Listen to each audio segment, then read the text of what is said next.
ఓం గం గణపతయే నమః. ఓం బుధగ్రహాయ నమః. హరి ఓం. ఓం జ్ఞానానందమయం దేవం నిర్మలస్ఫటికాకృతిం ఆధారం సర్వవిద్యానాం శ్రీ హయగ్రీవముపాస్మహే. ఓం హయగ్రీవాయ నమః. ఓం ప్రియంగుకలికాశ్యామం రూపేణ ప్రతిమం బుధం సౌమ్యం సత్వగుణోపేతం తం బుధం ప్రణమామ్యహం. ఓం బుధగ్రహదేవతాయై నమో నమః. ఆదిత్యాయ చ సోమాయ మంగళాయ బుధాయ చ గురుశుక్రశనిభ్యశ్చ రాహవే కేతవే నమో నమః. ఈ యొక్క భూలోకంలో మానవులందరూ కూడా శిరస్సులో అంతర్గతంగా అంతర్లీనమై ఉన్నటువంటి ప్రకాశవంతంగా ప్రతి జీవిలో చైతన్యత్వాన్ని కలుగజేసేటటువంటి బుద్ధి ప్రకాశిత అయినటువంటి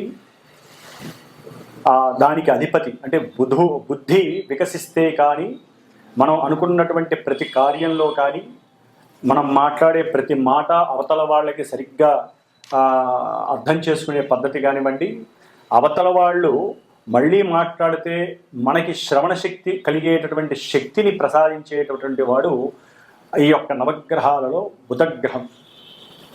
ఈయన మనకి రవికి చాలా దగ్గరలో ఉండి చాలా శక్తిని, రవి యొక్క శక్తి అంతా కూడా ఎక్కువగా ఆకర్షించేటటువంటి వాడు బుధుడు.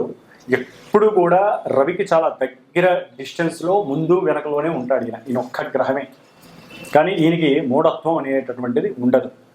మరి ఈ బుధుడు జాతక చక్రరీత్యా, వైద్య జ్యోతిష్య శాస్త్రరీత్యా వాత పిత్త శ్లేష్మ ఈ త్రిగుణాత్మిక దోషాలని కూడా సరిసమానంగా ఇవ్వగలిగినటువంటి వాడు బుధుడు.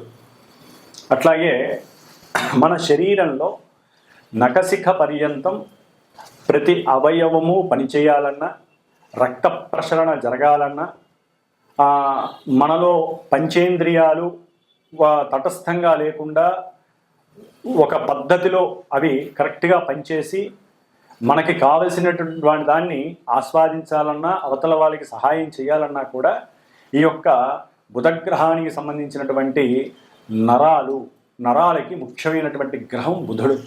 కాబట్టి ఈ బుధుడు ఇంకా ట్రాన్స్పోర్ట్కి సంబంధించినటువంటి వాడు, అట్లాగే విద్యకి సంబంధించినటువంటి వాడు, ముఖ్యంగా గణిత శాస్త్రానికి, జ్యోతిష్య శాస్త్రానికి సంబంధించినటువంటి వాడు ఈ బుధగ్రహం.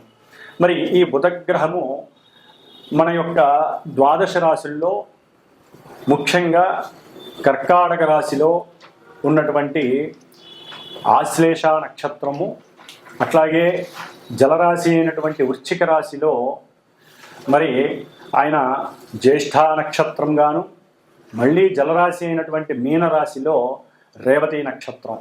ఈ 3 నక్షత్రాలకి అధిపతి బుధుడు. అట్లాగే మేషరాశి నుంచి 3వ రాశి అయినటువంటి మిథున రాశికి, 6వ రాశి అయినటువంటి కన్యా రాశికి కూడా, అంటే వ్యాపార క్రయ విక్రయాదులని సూచించేటటువంటి, అట్లాగే బంధువులని, ఇరుగు పొరుగు వాళ్ళని, సహాయ సహకారాలని, అట్లాగే శత్రు రోగ రుణస్థానాలని, ఆంతరంగికంగా కుటుంబంలో తల్లి తరపు కానీ తండ్రి తరపు కానీ బంధువులు అంటే మేనకోడళ్ళు కావచ్చు, మేనమావులు కావచ్చు, మేనత్తలు కావచ్చు, భావమరుదులు కావచ్చు, ఇట్లా ఎన్నో రకాలైనటువంటి బాంధవ్యానికి సంబంధించినటువంటి బంధువులను సూచించేటటువంటి గ్రహం ఈ బుధగ్రహం. మరి ఈ బుధగ్రహం మామూలుగా ప్రతి నెల కూడా ఒక 30 రోజులకు ఒకసారి ప్రతి రాశిని కూడా సంచరిస్తూ ఉంటుంది. కానీ ఈ సంవత్సరంలో ఈ నెలన్నర కాలంలో దాదాపుగా అతిచారాన్ని గ్రహించి ఆ బుధగ్రహం 3 రాశులు మారింది. ముఖ్యంగా ఇప్పుడు తన సొంత రాశి అయినటువంటి మిథున రాశిలో బుధగ్రహం పునర్వసు నక్షత్రంలో ఉండి 21వ తేదీ వరకు, ఈ నెల అంటే జూన్ 21వ తేదీ వరకు తన యొక్క సొంత క్షేత్రంలో ఉండి కాస్త అందరికీ వెసులుబాటుగా ఉన్నాడు. కానీ 22వ తేదీ నుంచి దాదాపుగా వచ్చే నెల 17వ తేదీ 18వ తేదీ వరకు, జూలై వరకు కూడా ఆయన కర్కాటక రాశి శత్రు రాశిలోకి అడుగుపెట్టి ఈ నెల 22న పునర్వసు నక్షత్రంలో 22, 23, 24 ఈ 3 రోజులు, ఈ 3 యొక్క తేదీల్లో కూడా ఆయన శత్రు నక్షత్రమైనటువంటి పునర్వసు నక్షత్రంలో ఉండటం, తర్వాత మిత్ర నక్షత్రమైనటువంటి మందగమనం కలిగినటువంటి శని నక్షత్రం పుష్యమి నక్షత్రంలోకి రావటం, దాదాపుగా అది 7వ తారీఖు జూలై 7వ తారీఖు వరకు కూడా పుష్యమి నక్షత్రంలో ఉంటూ కొన్ని రకాలైన ఫలితాలని, అట్లాగే 7వ తారీఖు నుంచి మరలా 17, 18వ తారీఖు జూలై వరకు కూడా తన యొక్క సొంత నక్షత్రమైనటువంటి ఆశ్లేష నక్షత్రంలోకి ఈ బుధగ్రహం సంచరిస్తూ మరి కర్కాటక రాశి అనేటటువంటిది మనకి చక్కటి సౌకర్యాన్ని ఎన్నో రకాలైనటువంటి కంఫర్ట్నెస్ని కూడా సూచించేటటువంటి స్థానము. ముఖ్యంగా ఎన్నో రకాలైనటువంటి విద్యలని, తల్లి యొక్క ప్రేమ అనురాగాలని, గృహాలకి సంబంధించినటువంటి విషయ పరిజ్ఞానాన్ని, అట్లాగే మాతృ సౌఖ్యము, గృహ సౌఖ్యము, భోజన సౌఖ్యము, ప్రయాణ సౌఖ్యము, ఇన్ని రకాల సౌఖ్యాలని ప్రసాదించే స్థానం చతుర్థ స్థానం. మరి ఇది చంద్రుడు అధిపతి కావడం, బుధుడు ఈ రాశిలోకి రేపు 22వ తారీఖున అడుగుపెట్టి జూలై 18వ తారీఖు వరకు కూడా అక్కడే ఉండి తను నడిచేటటువంటి నక్షత్రానుసారము మరి శత్రు నక్షత్రంలో ఉండి ఆయన ఇచ్చేటటువంటి ఫలితాలు మేషరాశి నుంచి ద్వాదశ రాశులు అంటే మీనరాశి వారి వరకు ఏ రాశుల వారికి ఈయన ఏ ఆధిపత్యాన్ని కలిగి ఏ నక్షత్ర స్థితిలో ఉండి ఎటువంటి ఫలితాలని కలుగు చేస్తాడు అనేటటువంటి విషయ పరిజ్ఞానంలోకి మనం గనక అడుగుపెట్టగా ముందుగా మేషరాశిని మనం చక్కగా మేషరాశి నుంచి మీనరాశి వరకు చక్కగా ఈ నెల రోజులు ఏ విధంగా వారికి బుధగ్రహాన్ని అంటే వ్యాపార గ్రహం, వ్యాపారానికి అన్ని రకాల వ్యాపారాలకి సంబంధించినటువంటి గ్రహం ముఖ్యంగా బుధగ్రహం. కాబట్టి ఈ బుధగ్రహం ముఖ్యంగా ఈ యొక్క పేపర్ ప్రింటింగ్ వ్యవస్థలకి సంబంధించి అది డబ్బుల నోట్లు కావచ్చు, లేకపోతే ప్రామిసరీ నోట్లు కావచ్చు, పుస్తకాలు కావచ్చు, అచ్చు వేసేటటువంటి ముద్రణలకి సంబంధించినటువంటి ప్రింటింగ్ ప్రెస్సులు కావచ్చు, లేకపోతే టైప్ రైటర్స్ కావచ్చు, కంప్యూటర్ అంటే సాఫ్ట్వేర్ కంప్యూటర్స్ కావచ్చు, ఏదైనా సరే ముఖ్యంగా రైల్వే, తంతి తపాలా అంటే మనకి పోస్ట్ మ్యాన్లు, పోస్ట్ ఆఫీసులు, మనీ ఆర్డర్లు, ఇట్లా వీటికి సంబంధించినటువంటివి, అట్లాగే మన కమ్యూనికేషన్ వ్యవస్థ ఆర్థికపరమైనటువంటి ఫోన్పేలు కానీ గూగుల్ పేలు కానీ ఇట్లాంటి ఆర్థికపరమైన వ్యవస్థ కావచ్చు, రచనలు, వ్యాసాలు రచించేటటువంటి అంటే చిత్ర పరిశ్రమలో ముఖ్యమైనటువంటి వారు ఎవరైతే ఉంటారో వారు కానివ్వండి, బ్యాంకు వ్యవస్థలో అకౌంటింగ్ సంస్థకి సంబంధించినటువంటి అకౌంట్స్గా పనిచేసేటటువంటి వారు కానీ, చార్టెడ్ అకౌంట్స్ కానివ్వండి, ఇట్లా నటనా వృత్తికి సంబంధించి లేకపోతే ప్రింటింగ్ వ్యవస్థకి సంబంధించి చిత్ర పరిశ్రమలో ముఖ్యమైన వాటికి సంబంధించినటువంటి ఈ బుధుడు మరి జలరాశి అయినటువంటి శత్రురాశి అయినటువంటి ఈ యొక్క కర్కాటక రాశిలోకి ప్రవేశించినప్పుడు ఏ రాశుల వారికి ఏ భావాల పరంగా ఆయన ఫలితాలు ఇస్తాడో మరి ఇప్పుడు తెలుసుకుందాం. ఓం వృషభ రాశి.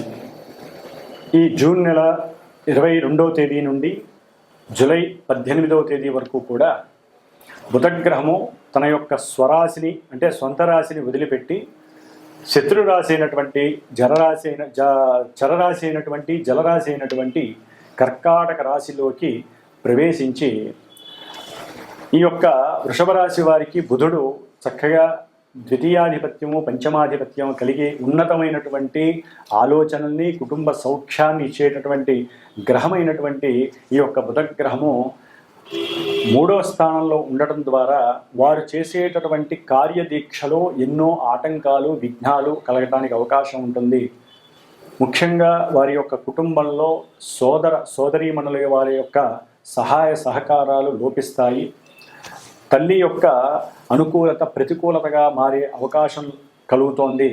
అట్లాగే వీరికి ఉన్నటువంటి ఆలోచనలు ఎంత పరిగెత్తించినా సరే ఎక్కడో ఒక చోట మందత్వం కలిగి నిరుత్సాహాన్ని కలుగజేసేటటువంటి పరిస్థితి. అంటే ధనాదాయం వైపు వ్యాపారాన్ని ఏ విధంగా చేయాలి, తాము చేసేటటువంటి వ్యాపార కార్యకలాపాలు ఏ విధంగా చేయాలి అనేటటువంటి విషయం వైపు వీరి యొక్క ఆలోచనలు ఎంత రంగరించి ముందుకు తీసుకెళ్తున్నా కూడా 3వ స్థానం యొక్క స్థితి వలన కొంత నెగిటివ్నెస్ అనేటటువంటిది ఈ యొక్క వృషభ రాశి వారికి కనిపిస్తోంది. ఏదేమైనా కుటుంబ సభ్యులతో వీరు కొంచెం జాగ్రత్తగా మాట్లాడాలి. తొందరపడి ముఖ్యంగా స్త్రీలతో కానీ పాల వ్యాపారాలు చేసేటటువంటి అంటే మిల్క్, వాటర్ సోర్స్కి సంబంధించినటువంటి నూనెలకి సంబంధించినటువంటి పెట్రోలు పంపుల దగ్గర కానీ డీజిల్ పోయించుకునేటప్పుడు కానీ ఇట్లా వీటికి సంబంధించినటువంటి సందర్భాలలో కొంత వాగ్వాదం చేయడానికి అవకాశం ఉంటుంది. కొంచెం జాగ్రత్తగా ఉండండి.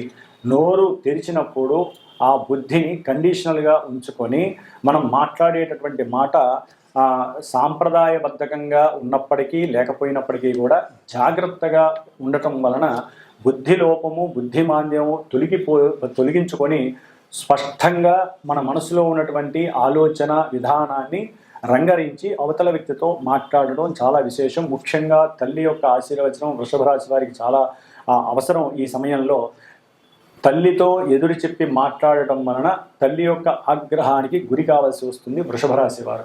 అట్లాగే పంచమాధిపత్యం పట్టినటువంటి బుధుడు చక్కటి ప్రజ్ఞని, సృజనాత్మకని, ఏకాగ్రత, ఆలోచన శక్తులన్నీ కూడా ఈ బుధుడికి చక్కగా ఆకలింపబడి ఉన్నాయి.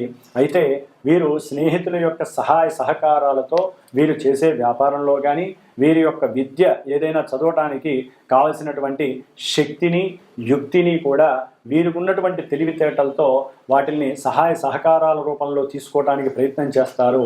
అయితే అవతల ఉన్నటువంటి వ్యక్తులు వీరి యొక్క నిగూఢమైనటువంటి ఆలోచనని గ్రహించి కావాలని ఆలస్యం చేసి వీరికి కావలసినటువంటి సమాధానాన్ని తొందరగా చెప్పక వీరికి కావలసినటువంటి ఆర్థిక సహాయ సహకారాలని వీరు చేసే వ్యాపారంలో సరైన సమయానికి ఇవ్వకపోవడం వలన కొంత వ్యాపారంలో ఆర్థికపరమైనటువంటి నష్టాలు ఎవరు చేయలేనటువంటి ఈ యొక్క ఆర్థిక సహాయ సహకారాలు సరైన సమయంలో చేయకపోవడం వలన వీరి ప్రణాళిక తప్పి అక్కడ ఆర్థిక నష్టాలు కలగడానికి అవకాశం ఉంటుంది. అట్లాగే వీరి వ్యాపారంలో ఏదో ధనం కూడబెట్టిందో లేకపోతే పార్ట్నర్షిప్ పెట్టిందో వస్తుంది అనుకుంటారు, కానీ అది కూడా సమయానికి అందకపోవడం వలన వేరే వారికి కుటుంబ సభ్యులలో కానీ గృహంలో కానీ తల్లికి ఇవ్వాల్సినటువంటి డబ్బులు కానీ ఇవ్వలేక అక్కడ కూడా వారు కొంత ప్రతికూలతని అనుభవించాల్సి ఉంటుంది. అట్లాగే ముఖ్యంగా వీరు అధికారుల యొక్క ఆగ్రహానికి గురి కావలసినటువంటి పరిస్థితి వృషభ రాశి వారికి ఉంటుంది. ముఖ్యంగా చేసేటటువంటి ప్రయాణాలలో కూడా ధనము నీళ్ల వలె ఖర్చు అయ్యే అవకాశం ఉంటుంది. స్నేహితులతో చక్కగా దూర ప్రయాణాలు చేయడానికి సరైన ప్రణాళిక నిర్ణయించుకుంటారు. అయితే 1-2 సార్లు వాయిదా పడైనా సరే ఆ సుఖాన్ని సౌఖ్యాన్ని వీరు అనుభవించేటటువంటి అవకాశం వీరికి ఉంటుంది. కాకపోతే దీని ద్వారా కొంత ధనం అనేటటువంటిది నష్టపోయే అవకాశం ఉంటుంది. అట్లాగే వీరికి ముఖ్యంగా వృషభ రాశి వారికి సంతానపరంగా సహాయ సహకారాలు అందక వారితో కాస్త చిరుబురులాడటం, వారితో కాస్త ప్రతికూలంగా మాట్లాడటం, కమ్యూనికేషన్ సరిగ్గా లేకపోవడం వలన కూడా మానసిక చింత వీరికి గృహంలో ఎక్కువగా కనపడడానికి అవకాశం ఉంటుంది. సరైన సమయానికి భోజనం అందకపోయినా మీరు తినకపోయినా ఆరోగ్యపరమైనటువంటి లోపాలు కలిగే అవకాశం ఉంటుంది.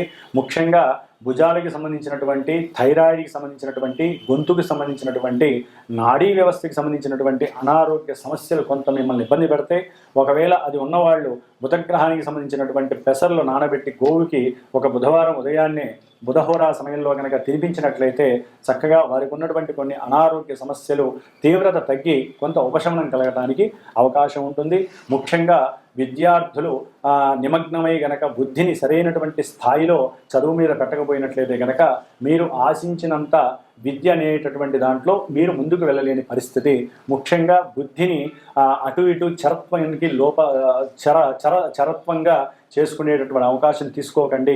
అంటే మోబుల్ సైన్లో ఉన్నటువంటి బుధుడు బుద్ధి లోపాన్ని కలుగు చేస్తాడు, చదివింది గుర్తుండకపోవచ్చు. కాబట్టి బుధగ్రహానికి సంబంధించినటువంటి అధిష్టాన దేవత అయినటువంటి గణపతి యొక్క అష్టోత్తరాన్ని ఈ నెల రోజులు ఎవరైతే చేసుకుంటారో వ్యాపారపరంగా, ధనపరంగా, సంతానపరంగా, విద్యపరంగా ఎటువంటి ప్రతికూలతలు లేకుండా ప్రయాణాల పరంగా ప్రయాణాలు చేసేటప్పుడు కూడా వినాయకుడికి పసుపు ముద్దని తయారు చేసుకొని పసుపు అక్షతలతో అష్టోత్తర పూజ చేసుకుని వెళ్ళినట్లయితే ప్రయాణం సుఖవంతంగా నడిచే అవకాశం ఉంటుంది. ఓం గం గణపతయే నమో నమః.